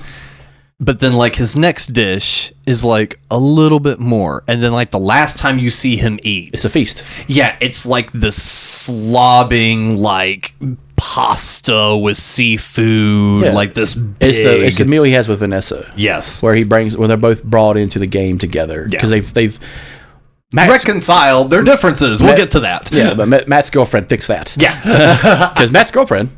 It's awesome. Yeah. And kind of a cunt. So, yeah. And throughout that, when you first see Fisk, he just looks like a husky guy. Yeah. But by the end of the series, that suit is getting tight. And he is monstrous big. Yes. And that makes me happy because that means Disney is not afraid to eventually give us a comic accurate Fisk with the tiny head and the big body. I want this badly. What I love about Wilson Fisk is, he's not superhuman, but he is kind of superhuman. In the animated he's got that strength. But in the animated series where he's got fucking Superman, he's like, I am 1% body fat, motherfucker. This is all muscle. Like, I am built like a power lifter. Yeah. I will fucking crack your goddamn bones. Another guy who did this very well was Michael Clark Duncan, who played Wilson Fisk in the Daredevil movie. Yes. He did a fantastic job. The Ben Affleck movie is eh. But there are some great parts in that movie. Right. And Michael Clark Duncan as Wilson Fisk, a big, large dude who's bald, kicking the shit out. Was one of those good parts. Yeah, he was great at it. And it's like that early 2000s, superhero movies where everybody was like listening to Crossfade. Wake me up! Yeah, it's all Evanescence. and fucking Crossfade and whatever, do metal. Hell, fucking Korn and Marilyn Manson did the soundtrack to Spawn, for fuck's sake. So with him, becoming larger, we've also found out some other stuff about his organization. Yes. He is slowly dragging in donors as hostages to build up this peer system, which is like free from the law. Mm-hmm. And so he could do whatever he wants in this once he builds it up. That's his goal, is to build a basically a lawless little mini city. Yeah. A lawless borough in New York where nobody can do anything. Yeah. And he decides to go after the cops who are considered bad, or, who are part of this little Punisher cult, and creates his own little anti-vigilante task force. What I just said, basically a first order version of stormtroopers. Yeah, he's got on the bag, and we first kind of see this where they're torturing a guy in a kitchen, and the commissioner tries to stop it, but he's outgunned, and there's nothing he really can do. So he decides to up Fisk by deciding, I'm going to run for governor, and then I could crush the motherfucker, because the governor is powerful, right, way above a mayor in the hierarchy of things. That does not go well. Nope. But while this is going on, back to Murdoch finding somehow magically the casing, he notices there's a Punisher logo on the casing, which I want to say this: of all the dumb things a cop's going to do, don't imprint your casings with stupid shit. Yeah. Well, they're probably trying to frame. Yeah, but they're making it look like the Punisher did. Yeah. Anyway, this is where we first see Frank. Yes. This conversation is almost a tearjerker because of the way John Barenthal performs it. He's coming off the end of season 2 of The Punisher, where he's fully returned, and he's been beaten a lot in the season 2 of the Netflix series. So we're seeing kind of a broken Frank. Yeah. His beard is growing out. He's kind of shaggy looking. He's in a fucking dingy fucking basement. He's no longer doing the outreach he was doing. You want a coffee? Yeah. But this conversation, I saw this conversation before I watched the series, and I was like, well, I'll be goddamn, this looks pretty fucking good. This is an appetizer, motherfucker. You've sold me. This sold me. And knowing that John has such hard creative control and that was like his script, that makes that scene so much better to me. Before he became the Punisher and was hired to act as the Punisher, he went to a comic book shop and talked to a guy. He's like, hey, I'm going to be the Punisher. And the guy's like, You're going to read this. You're going to read this. You're not going to read this. This is what you need. Yeah. To become you. This is the best interpretation. So he approached it the way a fan would approach it, and people despise actors in some way. I'm like, but some of them do the fucking reading. Okay, guys, it's fine. Some of them are going to do the reading. He could be our next Downey Jr. Yeah, when it comes to like embodying this role. Yeah, and this conversation is a verbal knockdown drag out between the two. Say his name. Because he's badgering Matt on why he didn't kill Poindexter, Bullseye. Yeah. He got life. What about Foggy's life? What'd he get? And it's each one is another fucking stab. That what about Foggy's life? When I was watching it the first time, that's when it got me. I was just like, yeah. What about Foggy's life? And the thing that drove it home was what Frank says, what he hears in his head. I hear my boy saying, "Kill him, daddy." That about made me bust out crying, dude. That is fucking sad as shit. Yeah. And that is the Punisher we got. Yes. And that was perfect. Mm-hmm. However, that is a golden scene. It ends the episode. What throws me off is the next episode that we saw, which was a bank heist episode that was just like a micro. It was really a filler. This is a 6-hour thing that is Matt has to deal with. Yeah.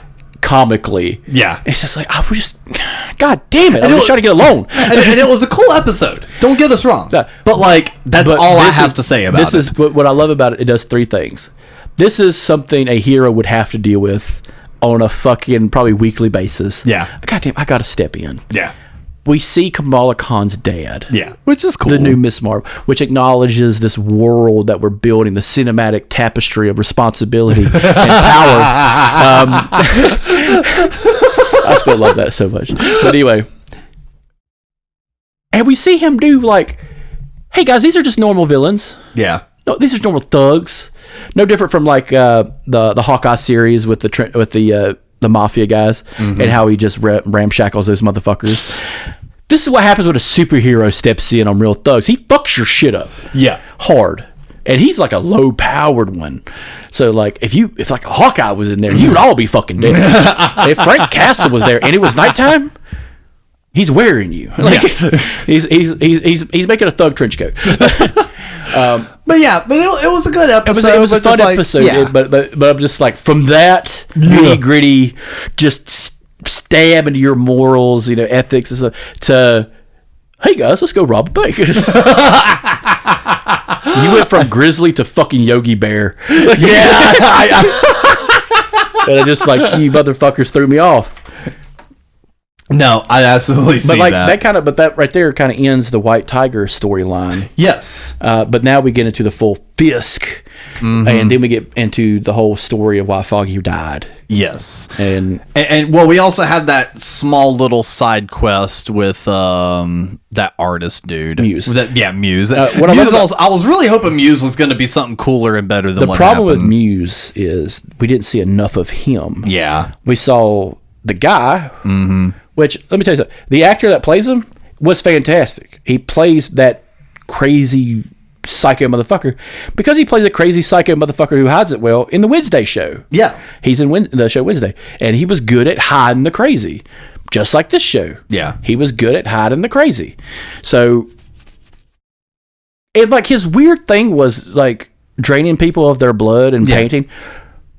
What a fucking pull. Oh yeah, of craziness, and then using it to make like the political art around town. Yeah, and what I would love have seen would have been like a weird spray paint, like just a little Easter egg. Like, you don't have to focus it on it, of like a Spider-Man painting, yeah, or just like any other painting of anybody. That would have been cool. Yeah, that would have been cool.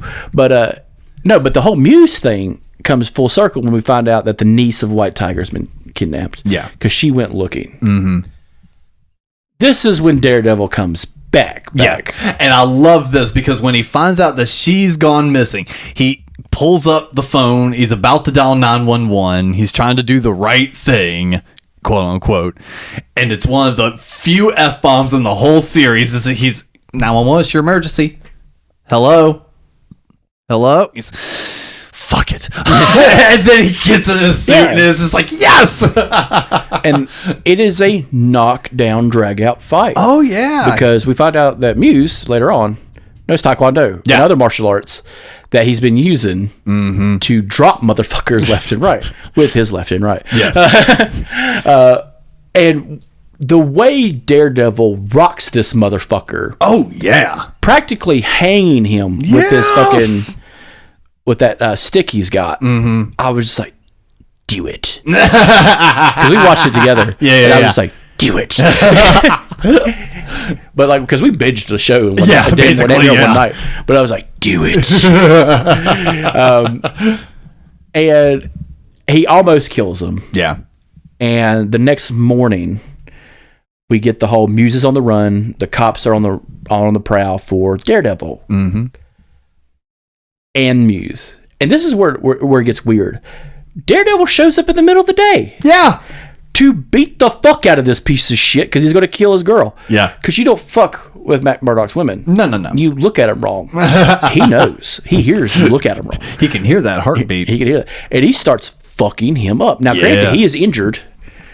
And it is a knockdown drag out. Especially in that office. But God, that was great. Old girl who's bleeding out, by the way. Yeah. Pulls out the fucking gat and just shoots this motherfucker and ends him good. Daredevil is trying to wake her the fuck up because she passes out. And I'm just like, you need to leave. Because this is going to fuck everything up. Because the goon squad show it coming up the stairs. You know, the fucking shitty cops are going to get there. Yeah. And we get this nice story, this wrap up, like, oh no, Daredevil wasn't there, blah, blah, blah. You know, people saw him. No, they didn't. BB, shut the fuck up. That isn't true at all. Daredevil's not back in town. Because that would really fuck things up for Wilson Fisk. Because everybody knows Daredevil went after Fisk and got his ass. Yeah. So if he's back, does that mean that Fisk is a bad guy? Is doing his bad shit again? Like, what are we going to do here? But it's also the law and justice part of it. The law isn't justice. And then during all of that, that's when Fisk goes, fuck it, blackout. Yes, he's got, so you get a foreshadowing. He has the Con Ed guy, which is the union up there, to fake a power outage to ramp up the fear in the city. Because that Muse story got out, and he's just like, well. Because now it's a false flag. All right, and we start seeing cops doing really corruptible shit. Like shoot a guy who was looting. And the cop's like, wait, what are you doing? And he pulls the guy's beanie over his face. Nah, he was wearing a mask. Yep. And it's that corruptibility of the cops that really shows that, hey, this little army he's got is building the fuck up. But during the blackout, Matt goes home. Yep. Well, Frank's there critiquing his ability to make coffee in the goddamn house. As a Frank does. If I'm Matt Murdock, I don't need light bulbs in my house to begin with. Right? He's cooking in the dark, okay? That would be infuriating for Frank, for him to realize, oh, wait, I'm in a blind man's house. Why would he have lights? Why would he have anything? Yeah. And he literally razzes fucking Matt, because another thing that happens to Matt is he's in the hospital. Yeah.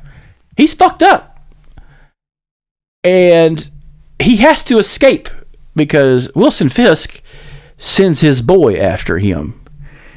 And the only reason he got shot is he was trying to protect Fisk from getting shot at the ball. Yeah. And that's a whole different thing. Yeah. But like, what's really fucked up is I've been shot.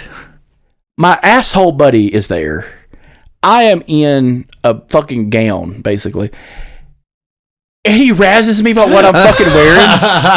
It's like, you cocksucker, dude. I'm here to sit down in my house. Yeah. Fuck Shit's me. gone to hell, and I just want to sit in my own place for a minute. Fuck you. And they have this fucking argument. Like I call it as an old couple. It's this argument. And then the fucking crooked cops show up and are going to try to gun him the fuck down. I'm like, no. Careful. You have now...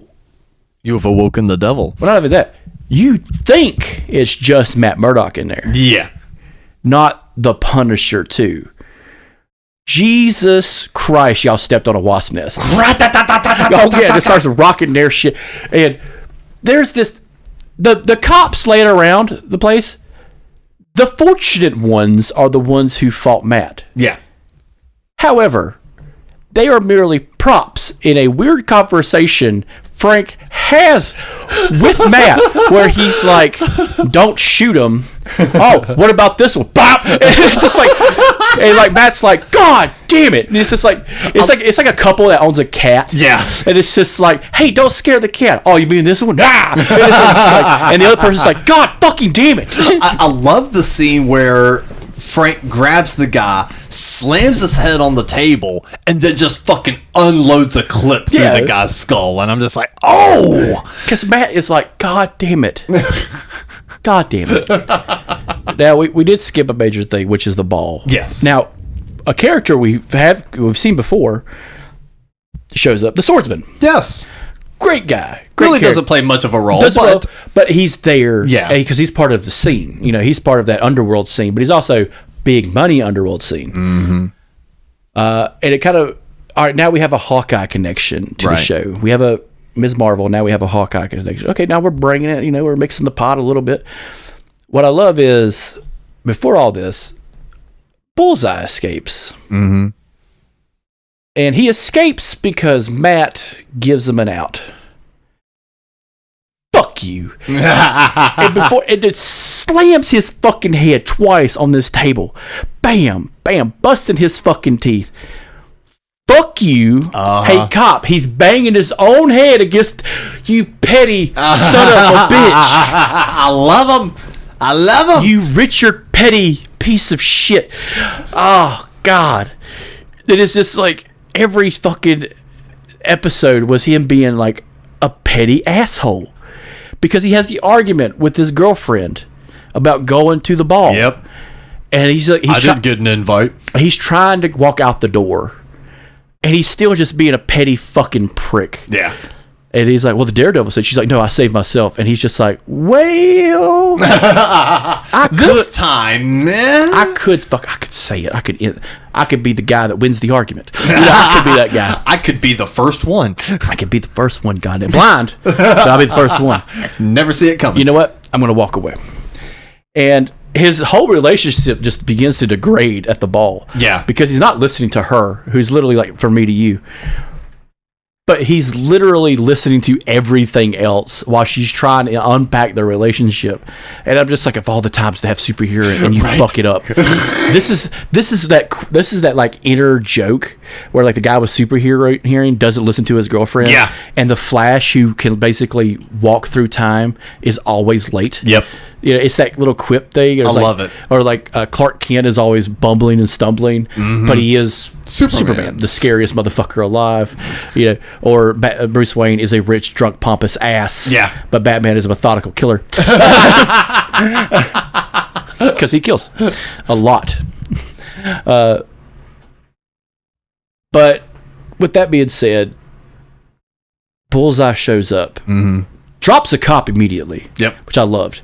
Spits in his face. Gets one. Kills him. Love that. And I'm just like, that's pretty fucking metal, bro. And he's out. He's ready to go. And through that, you also find out that Vanessa was the one that put the hit out on Foggy. Yeah, so just to the end of the mystery of Foggy. Foggy had found out that Vanessa was running the crime shit. Yep. And he had a witness lined up. Vanessa hired Bullseye to put him out of his misery, but not only that, but kill everybody at Josie's too, to make it look like kind of a terrorist attack, kind of like a mass shooting. Yeah. This actually is a true version of the DC sniper who shot a bunch of people so he could kill his wife. So like that was that he killed a bunch of people to make it look like his wife was part of the victims of these mass shootings. Damn. Yeah. The real life stories are fucked. But anyway, they go to the ball. And I love Matt Murdock, how smooth he is. I'm going to cut in. Yeah. I want to dance with your wife. Oh. I was like, the only thing you could have said, go find a cuck chair, fatty. But he finds out, but like around the same time, he finds out that his girlfriend was their like couples counselor. Right. And so she's dancing with Fisk. He's with Vanessa. He's about to drop the bomb. And then he takes a bullet to the back. Yep. And then it's the whole Punisher odd couple situation. Yeah. It was just like, oh, tell me about this poor fucking. God damn it. And there were some other scenes too. There was a scene where Daredevil is chasing a motherfucker down the street. And he did like this leap kick and fucking bent this guy's leg backward. And I'm just like, yeah, that was the bank robbers. Like, yeah, the bank robbers. Because he's just like, hey, it's that blind asshole. He's like, no, crack. Yeah. God damn. So it's like they were kind of warming you up to the violence, to where this final episode between Frank, Matt to a point, and Mr. Fisk. So I'm not trying to jump to that because that's like literally the next episode. Yeah. But like after Matt gets out of the hospital, and so him and Frank, and guess who else shows up? Karen. Yay! Yeah, with the fucking Uber ride. And I just love Karen. I just love. After, keep in mind, they have just murdered probably 8 people. Yeah. Injured probably 12. It's a stack team of 20. They've done this. They're limping in an alley, and Matt says, "Shotgun." And I'm like, and Frank does this, and I'm just like, you guys are brothers to the bone. I love it. You guys are just the most aggravating people to be around to each other, but you have to be around each other. Yeah. And so when it goes into that, they try to form a plan. Both are in full regalia. They're ready to go. Frank jumps the gun. As Frank does. And I love this scene so much because the first thing Frank does, finds a guard who's a cop and opens his neck like a blooming flower and just horror murders this motherfucker like Jason Voorhees. And then they start shooting him with what's called less lethals, which are just like padded bullets. Yeah. And he's taking every fucking shot. He's getting his ass kicked. You know? Yeah. There was a woman in the scene, a female officer, who decides to go get real close. That was a bad idea. Worst. Because the Punisher, for people that don't know, is an equal opportunity ass kicker and killer. He will kill a woman. Yeah. He doesn't feel bad. One of the funniest things that happened in season 2 of The Punisher on Netflix is he drives a woman's head into a sink because she thought she could fight the motherfucker. Granted, he's just Frank. Yeah. Then, not the Punisher. He's just Frank. Yeah. In a bathroom, protecting this young girl from being fucking stabbed to death. Well, yeah, that's the scene where she's like, "Oh my god, I killed a person!" And he grabs the gun from. He's like, "No. This is my gun. No. Yeah, I killed him. You shot him. He was just bleeding. I killed him. It's okay. Shh. Go sleep. What's funny is like right after that, they go to a pedophile's house, and Frank is trying to hold his cool because they got to get information. Yeah. And then the girl's like, "Okay, I got it." And Frank puts a shotgun in his mouth and makes him suck on it a little bit. Yeah. And I'm just like, good on you, Frank. You held your cool for a good 5 minutes so you can investigate first and not shoot and then investigate. This is called growth. Yeah. But anyway, he starts taking these fucking boys to task, and they finally get his ass. Yep. They got him tied to a chair, and he is shit talking. I love it. You guys are a bunch of pussies. I'd never join your stupid ass cult, whatever the fuck. You bunch of fucking pussies. And the thunder rolls. We might have to put a delay on Thunderbolts. Like, fuck that. I'm going to see that movie. Anyway, he takes a fucking beating tied to a chair. And what I love is the cops are just like dumbfounded while Frank's like this because they have a picture in their mind of what Frank is. They think he's just going to be like, "Oh wow, I appreciate what you guys are doing." And this is actually parodying real life, yes, actual real life officers and that's why I love it. Who are rocking the Punisher logo, and people were just like, "You don't know what that fucking symbol means, motherfucker. It's anti-law. It's pro-justice." But it's anti-fucking law because you guys suck. Yep. At your fucking job. All right. with that being said, he is now locked up with all the other rich people who are being gathered. Yeah. One of them is the swordsman. Yep. And the Act 3 crescendo for this is a couple things. The commissioner is kidnapped. And talk about a tense scene. Because you feel it coming. Wilson Fisk is telling these cops, look at me. I'm the only guy on your side. Mm-hmm. Which is something a populist candidate says. I'm here for you. Everyone else who's against you, I'll stop them, but I'm here for you. Yeah. And begins to crush the skull with his bare hands. And the commissioner rips the guy's jaw off. Yeah. And the best thing about, and I've heard things talked about like that scene being made, practical effects. Bloody as fuck. This is the most violent episode of the series. Most violent thing I have seen the Disney mark on. Yeah. Holy crap. Yeah. 10 out of... This is what I referenced at the beginning of the episode. I thought I was watching The Boys. Yeah. This was a scene... This is something Homelander would do to a motherfucker. Yeah. And Wilson Fisk just did it. Oh. And like blood gets on their uniforms, if you notice, and they're just like, some of them are horrified, but he does it to look them in the face to see who's down with the game. Another guy who did this in real life was Saddam Hussein, where he gathered all the people who represented the people of Iraq and said, there are people in here that are going to betray me and betray the nation of Iraq. And all these people started, boo, there's like, I would never betray you, Saddam, blah, blah, blah. And he's looking to see who's afraid. Mm-hmm. And he rounds them up, takes them to the back, and blows their fucking head off after he makes them dig a ditch. Yeah. Yeah. So, yeah, there's a real life perspective to these situations when you're making fantasy. And like the button to every bad thing he did. And always remember, I love New York. Yeah. Oh. God, it's chills. And we get the last scene of Murdoch at Josie's telling them, hey, he's meeting everybody and he's going to reveal his identity to this close group of people who are now going to be on the front lines. And what we see is a fade to the cops in the street with the Punisher tattoo. Those are the opposing bad guys. So now we have a handful of cops, lawyers, versus corrupt NYPD. Mm-hmm. And I think it's a Radiohead song that's playing. Yeah. And it really fits the tone of what has to be done. And it sucks that it's the last episode. I know. And then some credits roll.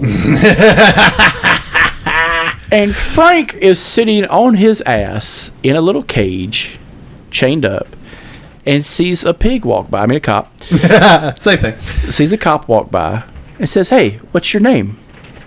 Lulls him in and murders him. I want to shake your hand. And murders him. Gets loose. And I can only assume that he turned everyone else loose. Yeah. Which that means the swordsman's loose. So I hope he plays a bigger part in season 2. That would be cool. But with that being said, perfect fucking ending. Great show. To this show. Wow. Perfect. 10 out of 10. I loved it. There's a lot of 10 out of 10s so far this year. I'm so excited about that. We saw The Penguin, Daredevil, Sinners was fucking perfect. Mm-hmm. You know, and I was playing some music earlier from some of our favorite bands. Ravagers, Wildlife, Tuck. So they've been blasting out some brand new great stuff. I will say, if you love 90s movies epilogues, that's the inner joke between me and you. All will be revealed soon enough. But I'm really excited for season 2. Yeah. Probably 2026 summertime, maybe. Yep. But yeah, I'm amped. Punisher apparently is getting his own little mini movie. Mm-hmm. Special presentation, kind of like Werewolf at Night. Yes. Which I'm kind of miffed that they're not doing another one of those. Like, thank you, guys. Thank you. That was perfect. That was a 10 out of 10. That was great. I recommended that to so many people at my work. Yeah. I'm like, if you like horror movies, you'll love this Werewolf by Night. Yeah. It was a one shot, thing. It doesn't have anything to do with the rest of the fucking world. It's just let's watch it. Man-Thing is in it. I was gonna say Man-Thing is at the very end, so I mean we could do a part 2. Come on now. Yeah, but no, I'm really excited to see what Disney's going to do. Yeah, I hope they knock it out of the park. Hey, we'll see with Thunderbolt / New Avengers, and then if they keep it rolling with Fantastic Four, they might be doing good with Doomsday. We'll find out. Yeah, so let's go watch Thunderbolts and see how that goes. Fuck it. I appreciate you guys for listening. You know what to do. Click that link in the description for all that good shit. Follow us on the Instagrams and the TikToks and the YouTubes. And Chris, do you have any sort of final thoughts for us? Fuck the police coming straight out the underground. You've been listening to the Something Good Network. If you liked what you heard, you can follow us on Instagram and check out the other great shows on the network. Link is in the episode description.